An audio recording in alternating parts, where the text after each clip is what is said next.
Hello प्यारे बच्चों, दिशा दृष्टि यूट्यूब चैनल पे आप सभी का एक बार फिर से स्वागत है। देखिए, आज की वीडियो में हम फिर से बात करें हरियाणा सरकार के द्वारा दी जाने वाली जॉब सिक्योरिटी के बारे में। हरियाणा सरकार की तरफ से कच्चे कर्मचारियों को पक्के करने के लिए हरियाणा सरकार के द्वारा जो जॉब सिक्योरिटी दी जा रही है, खुशखबरी यहाँ पे कच्चे कर्मचारी हो सकते हैं पक्के।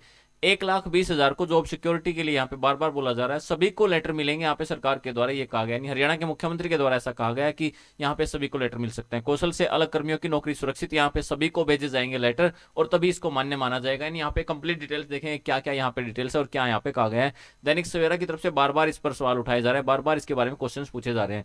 देखिए, हरियाणा के 1,20,000 अस्थायी कर्मचारियों को जॉब सिक्योरिटी का मामला, टोटल 1,20,000 अस्थायी कर्मचारियों के लिए यहाँ पे बात करें तो जॉब सिक्योरिटी के लिए यहाँ पे बात करें, अस्थायी कर्मचारियों को जॉब सिक्योरिटी दी जाएगी। अभी सरकार की तरफ से नियुक्ति प्राधिकारी की अधिसूचना जारी होगी। यानी पहले नियुक्ति प्राधिकारी यहाँ पे नियुक्त किए जाएंगे और जब ये नियुक्ति प्राधिकारी नियुक्त हो जाएंगे उसके बाद ही यहाँ पे सभी को लेटर दिया जाएगा। हर उस कर्मचारी को, देखिए यहाँ पे क्लियर मेंशन किया गया है, हर उस कर्मचारी को अलग से जॉब सिक्योरिटी का पत्र मिलेगा जो कानून के दायरे में कवर होंगे। यानी जो यहाँ पे एलिजिबल होंगे, जो कानून के दायरे में कवर होंगे ना, हर एक कर्मचारी को यहाँ पे लेटर मिलेगा। यानी सभी को अलग अलग मिलने वाले हैं। ऐसा नहीं है कि एक ही लेटर जारी कर दिया जाएगा और वो सभी के लिए होगा, नहीं, यहाँ पे हर एक कर्मचारी को इसके लिए लेटर जारी किया जाएगा, तो ये सभी के लिए रहेगा। क्या है कंप्लीट अपडेट देख लिया, यहाँ पे देखते हैं क्या है कंप्लीट खबर। यहाँ पे उसी के बारे में आज बात करने के लिए वीडियो बनाई गई और इसी प्रकार की ताजा अपडेट आप लोगों के सामने लेके आते रहेंगे। जुड़े रहे हमारे यूट्यूब चैनल से और चैनल को सब्सक्राइब जरूर कर लें। तो देखिए यहाँ पे दिया गया है, दैनिक सवेरा की तरफ से बार बार ऐसे क्वेश्चन किए जा रहे हैं। हरियाणा सरकार के मुख्यमंत्री नायब सिंह सैनी ने जिन 1,20,000 अस्थायी कर्मचारियों को जॉब सिक्योरिटी देने के लिए 14 अगस्त 2024 को कानून लागू कर दिया है।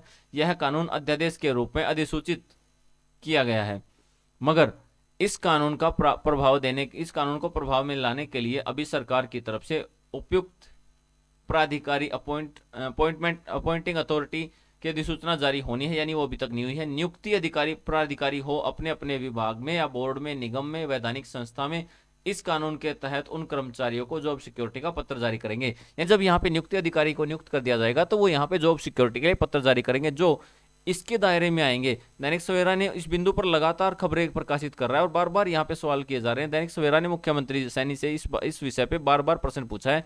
चूंकि यह अध्यादेश 14 अगस्त को 2024 को अधिसूचित हो गया था और जॉब सिक्योरिटी प्राप्त करने वाले कर्मचारियों की नियुक्ति 15 अगस्त 2024 से मानी जाएगी। जब तक नियुक्ति प्राधिकारी की नियुक्ति नहीं हो जाती है तब तक किसी भी कर्मचारी को जॉब सिक्योरिटी के लिए पत्र नहीं दिया जाएगा, जारी नहीं होगा। लेकिन जैसे ये नियुक्ति हो जाएगी तो यहाँ से फिर जारी कर दिया जाएगा पत्र और यहाँ पे फिर उनको वहां से 15 अगस्त से वैलिड माना जाएगा।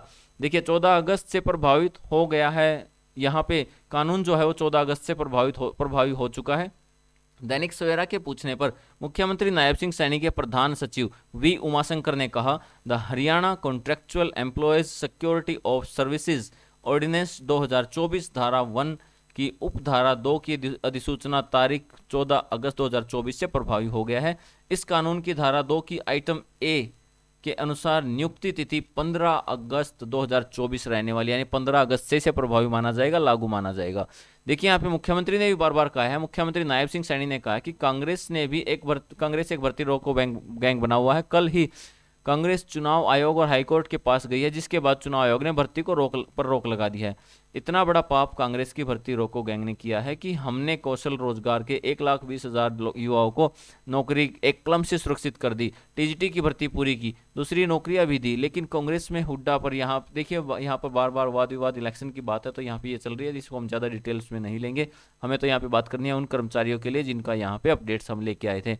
तो यहाँ पे वैसे तो स्टैंडर्ड अथॉरिटी ऑपरेटिंग प्रोसीजर होना चाहिए, यानी एसओपी जारी होनी चाहिए।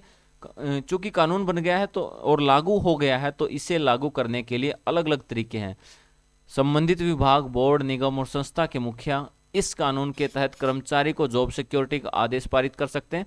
अगर किसी मुखिया को कानून लागू करने में कोई पूछना हो तो मुख्य सचिव से इस बारे में पूछ सकते हैं। वैसे मुख्य सचिव इस कानून को लागू करने के लिए स्टैंडर्ड ऑपरेटिंग प्रोसीजर यानी एसओपी जारी कर दें तो सभी नियुक्तियां प्राधिकारी को एक एक कर्मचारी को जॉब सिक्योरिटी पत्र मिलने में, कोई भी जारी करने में कोई दिक्कत नहीं होगी। मगर कानून की धारा 2 बिंदु 2 में अगर परिभाषित लिखा गया है उचित प्राधिकारी, यानी एसओपी का मतलब ऐसी नियुक्ति प्राधिकारी जैसी सरकारी संस्थाओं के लिए सरकारी अधिसूचित करेगी। इसका मतलब है कि राज्य सरकार नियुक्ति प्राधिकारी तय करेगी और उसे अधिसूचित करेगी। उसके बाद नियुक्ति प्राधिकारी संबंधित कर्मचारियों का मानदेय तय करते हुए उनका मानदेय भी तय करेगा और उनके लिए वहां पे लेटर जारी करेंगे। वह कर्मचारी इस कानून के तहत कवर होता है। इस पत्र के जारी होते ही उनकी सेवाएं 58 साल सुरक्षित हो जाएंगी। तो यहाँ पे थोड़ी सी अच्छी अपडेट यहाँ पे कह सकते हैं उन लोगों के लिए जो अभी तक वेट कर रहे थे 58 साल के लिए, उनके लिए यहाँ पे मेन बात यह है अलग अलग लेटर जारी किए जाएंगे। तो ऐसा हो सकता है कि सरकार की तरफ से कोई जरूरी कदम जरूर उठाया जाए। तो इसी प्रकार की ताज़ा अपडेट्स के लिए जुड़े रहे मेरे यूट्यूब चैनल से। Thank you.